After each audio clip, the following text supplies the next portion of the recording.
If you are not selling any content in your app, you don't need to set up in-app purchases, and you can skip this video. However, the products that people can download still needs to be set up in the app section in the products in Cloud Connect.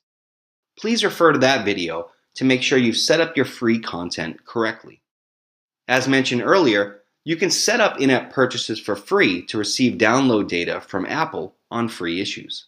Now, let's take a look at the in-app purchase section of iTunes Connect. When you click on that section, it should be empty because you haven't set up any purchases yet. Click on Create New. This is the list of all the types of purchases you can make within your app. If you don't see a full list of in-app purchases, it is because you have not set up your contracts and banking. That section must be completed before you can define purchases within your app. Consumable purchases are not supported within our system. These types of purchases are more for things like a game app. It is a purchase that can be made again and again, such as a sword. For example, in a game app, your sword or shield could break, and you might need to purchase another one. For the purchase of content such as an issue or a book within an app, you must set them up as non-consumable purchases. This means that you buy it once and you own it forever. When you select a non-consumable purchase, you are first asked to enter a reference name. This is just the name of the purchase as you would see it in sales reports and on iTunes Connect.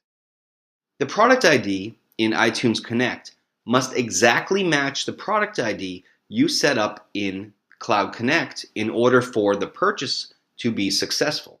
Please double check your product ID and paste it from Cloud Connect to iTunes or vice versa.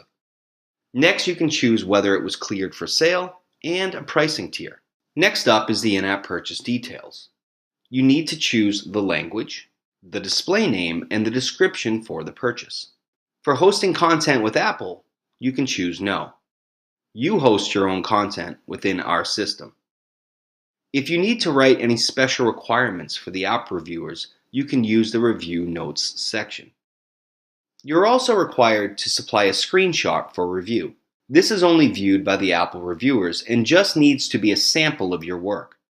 For example, it could be a cover from past months if you are submitting a group of in-app purchases for next year. These non-consumable in-app purchases need to be submitted at the same time that the app is submitted to Apple. This is a common error on app submission. Once your app is ready for delivery, make sure you go back to the version section and check any in-app purchases you've created so that they will be submitted at the same time your app is submitted. This is covered in the app submission video. Once your app is accepted, you will want to submit all of your in-app purchases for the next year. For example, in Cloud Connect, you would make all of your issues for the next year in the title section. Then you could create each product in the app section in Cloud Connect. Now that you had all of your product IDs, you could build all of your in-app purchases for the next year and submit them to Apple ahead of time.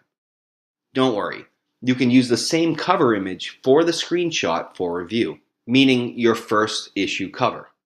It doesn't have to be the actual cover. This is only seen by the reviewers.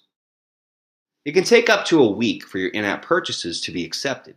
So you shouldn't put this off because you could end up ready to publish your second issue and then have to wait for the purchase to be approved by Apple before you can publish your next issue.